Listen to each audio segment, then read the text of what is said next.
Soupçonnés à tort de maltraitance, des parents ont vécu un véritable cauchemar et c'est pas vraiment fini. Et cela après avoir amené tout simplement leur enfant malade ou blessé à l'urgence de l'hôpital Sainte-Justine. 5 couples qui ont livré des témoignages absolument bouleversants à notre collègue d'enquête, Pascal Turbide. Ce reportage sera diffusé ce soir à 21h sur les ondes de Radio-Canada. Ça interpelle tous les parents, beaucoup de médecins, ça interpelle tout le monde. Ces parents que vous allez voir dans ce reportage ont réussi à prouver leur innocence parce qu'ils étaient présumés coupables.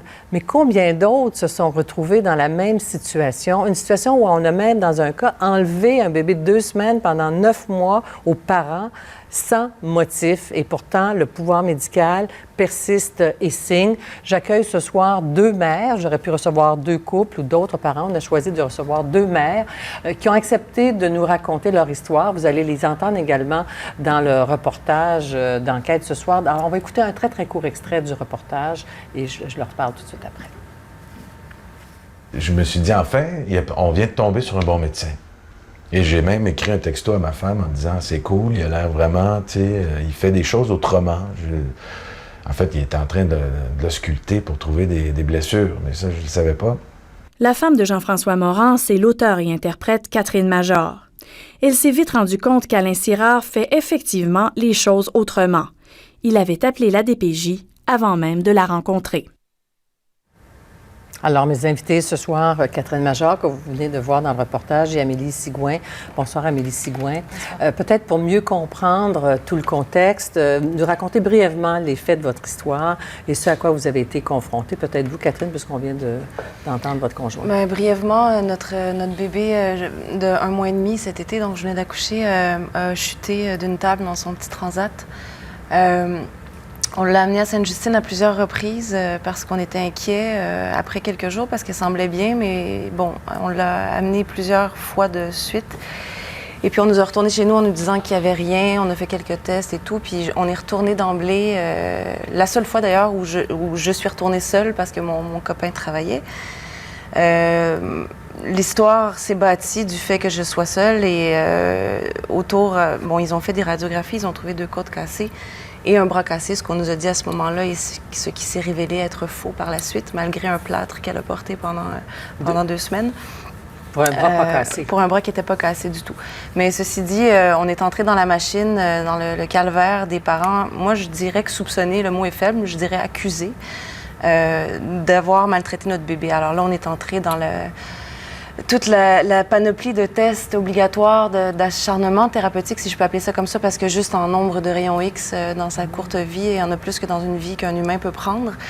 Du essai-erreur dans des veines pour l'endormir, pour faire des scans du cerveau, pour essayer de prouver, en fait, qu'elle avait été secouée. Au départ, c'était l'idée du docteur Sirard. Et bon, tout ça a duré 1 semaine à l'hôpital. Ça a été le pire calvaire de notre vie. Et on est entré, donc, bon, la DPJ, la police, tout ce que vous pouvez imaginer avec les interrogatoires. Qui entoure ça. Et tout ça, en fait, c'est fait quand on est tombé dans le département du docteur Alain Sirard. Tout ça, c'est fait avant même. En fait, la première fois que j'ai rencontré le docteur Sirard, il était déjà en compagnie de quelqu'un de la DPJ. Donc, on n'a pas pu lui expliquer notre histoire telle qu'elle s'est passée. On était déjà signalés.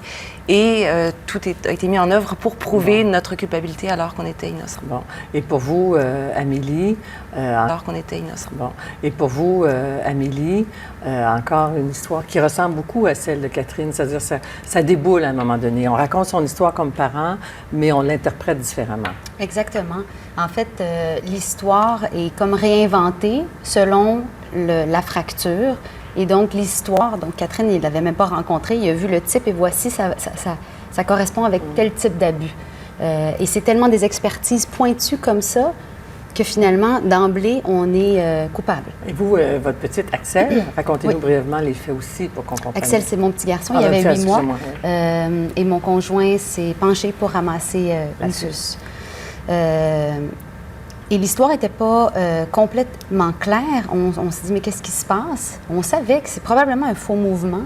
On se dit, qu'est-ce qui serait arrivé si c'était vraiment un accident qu'on n'avait absolument aucune idée de ce qui s'était passé, puisque d'emblée, attention, vous pouvez être coupable et on va, tous les tests vont aller dans ce sens-là. Donc, les tests vont essayer de prouver la culpabilité et aucunement essayer de venir démontrer l'histoire que le parent amène, qui était, bien, il s'est penché, non, c'est pas possible. J'aimais mesurer mon bébé, voir avec la torsion et tout ça. Donc, l'investigation elle-même puis je le précise parce que c'est important, c'est pas... On ne remet pas en question l'importance d'investiguer. Et de protéger des enfants vraiment maltraités. Oui. C'est fondamental, c'est ce que je fais dans la vie, à la Maison Bleue, c'est le fondement de... Mais le comment c'est fait, avec quelle intention... Et sans abus, finalement, envers les familles. Est-ce que vous, finalement, nous racontez comment ça... Vous avez dû chercher d'autres expertises on a pour cette fracture? Oui, parce que là, c'était, bon, non, voici ce qui est arrivé. Moi, je vais vous dire, donc, ce qui est arrivé.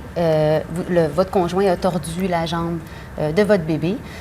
On n'a pas parlé de matrone et de... C'était un peu l'histoire qui était, bon, ben, finalement, ils trouvent qu'est-ce qui serait quoi, qui aurait plus à perdre. Ils s'inventent vraiment, ils refont ta vie, ils te disent, voici ce qui s'est passé. Bon, c'est pas du tout ça. Puis finalement, en bout de ligne, on va chercher donc à nos frais des expertises externes. Si la DPJ nous le permet, ceci dit, ça c'est une chose aussi. Parce que la DPJ peut dire non, il n'est pas question. Parce que c'est pas clair ce sujet-là. Et en fait, ce qui ressort dans toutes les histoires, et évidemment les vôtres, les 5 histoires de ce documentaire, c'est l'exercice du pouvoir médical et son importance sur la vérité. Exactement. Puis l'abus de ce pouvoir médical, parce qu'il y a un pouvoir médical. L'abus de ce pouvoir-là, en fait, c'est que ça prend toute la place, finalement. Et donc, l'expertise psychosociale, l'évaluation psychosociale est complètement mise de côté. Et la personne qui fait donc le signalement, c'est la même personne qui va évaluer le dossier à la DPJ, puisque c'est les experts de la DPJ. Et quand, malgré tout, on réussit, quand on est fortuné à aller chercher, et avec des ressources, d'autres expertises qui viennent prouver le contraire, la DPJ ne peut pas l'évaluer elle-même directement. Ils doivent le faire lire par leurs mêmes experts.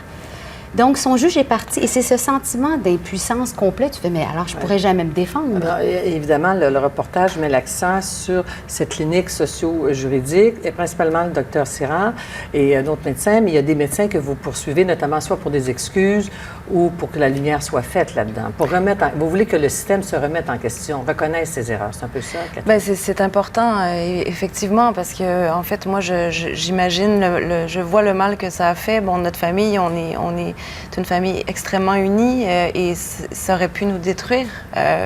Ça ne l'a pas fait, ça nous a unis encore plus. Mais il faut être fait fort là-dedans et puis il faut avoir les moyens physiques et psychologiques pour passer au travers. Et donc, il faut remettre en question tout ça, effectivement. Je crois qu'il y a une manière de faire qu'il faut remettre en question, mais je crois aussi que, bon, il y a le nom d'Alain Sirard qui revient dans tous les cas. Mm-hmm. Je pense qu'il y a peut-être quelque chose, il y a peut-être un point... quelque chose de systémique là-dedans. Il faudrait se questionner sur l'homme en question. Peut-être il y a une manière de fonctionner qui ne fonctionne pas. Effectivement, il y a un système plus global, peut-être, qui est en lien avec la clinique en question, qu'il faut re-questionner aussi. Mais c'est ça. Il y a des... Dans notre cas aussi, il y a des faux diagnostics, si je peux me permettre de dire, d'appeler ça comme ça. Il y a des choses qui ont été énoncées, écrites et qui ne nous ont pas été rapportées de la même manière. Vous pensez à quoi? Bien, je pense au bras cassé, notamment. C'est d'une évidence absolue. Quand au Children, l'hôpital pour enfants, nous a dit il n'y a pas de fracture, puis je vois dans les rapports de Sainte-Justine qu'il n'y avait pas de fracture non plus, mais pourquoi notre enfant a un plâtre sur le bras? Notre enfant d'1 mois et demi, on s'entend. Ça et le processus de réparation qu'on nous a dit ultérieur à la chute. On essayait de prouver que la chute était plus récente, que l'accident, la maltraitance était plus récente, alors que finalement, c'était écrit noir sur blanc que ça pouvait concorder avec la date de la chute. Alors, on nous a caché tout ça pour finalement qu'on entre dans un système avec la DPJ qui, après, s'est retiré, qui a dit, mon Dieu, on va laisser faire. Au moment où on se parle, personne ne reconnaît ses erreurs. Évidemment, la DPJ ne parle pas sur de la confidentialité. Il faut dire que la loi exige que des professionnels fassent un signalement. Et dans le reportage, on entend Maître Jean-Pierre Ménard dire qu'il y a peut-être une immunité pour le signalement, mais pas pour le diagnostic. Le problème est là aussi. Bien, le problème est là, je dirais. Puis en termes d'excuses puis de poursuites, bon... personnellement, moi, au niveau du médecin, la plainte est faite. Au niveau de l'hôpital Sainte-Justine, je voulais qu'on remette en question des procédures parce que j'y retournerai avec la même histoire. Il m'arriverait, il y aurait la possibilité que ça m'arrive encore et que ça arrive à tout le monde. C'est pas normal qu'au nom du couvert de la protection de l'enfance, on abuse finalement. Est-ce qu'il y a eu des interrogatoires dans votre cas, des interrogatoires? Il y a eu de la police, au sein même de l'hôpital, sans avocat, séparés, sans avocat. On m'a pas lu mes droits. Mon enfant était hospitalisé, ses droits à lui étaient bafoués. J'étais pas disponible pour prendre soin de mon bébé. Et j'en passe, les abus de traitement. Mon bébé n'était pas abusé, mais il a été abusé à l'hôpital. Il a été abusé par différents traitements qui étaient épouvantables. Et à un moment donné, ça s'arrête où l'investigation? Parce que si tout prouve, oui, d'accord, il faut vérifier, mais quand tout prouve que c'est pas ça qui s'est passé. On ne peut rien dire. En plus, c'est ça qui est terrible, c'est que si on refuse un examen, on nous enlève l'enfant. C'est arrivé, il y a un des couples qui est allé en cours, d'ailleurs. Absolument, et ils ont été obligés, il faut, c'est ça. C'est dans la peur, c'est un climat de peur. Est-ce que vous vous sentez soulagée maintenant? Vous avez pris la parole publiquement. Vous, Catherine, vous êtes quand même une personnalité connue et c'est important de prendre la parole pour que les choses changent? Moi, je pense que c'est nécessaire. C'est pas facile de le faire, pour être honnête. Mais je pense que c'est nécessaire parce que ça peut arriver à tout le monde. Tout le monde. Tout le monde peut vivre ça demain matin en arrivant à l'hôpital. Et je crois qu'il faut que ça cesse. Je pense qu'il faut qu'il y ait un revirement, qu'il y ait quelque chose qui se passe.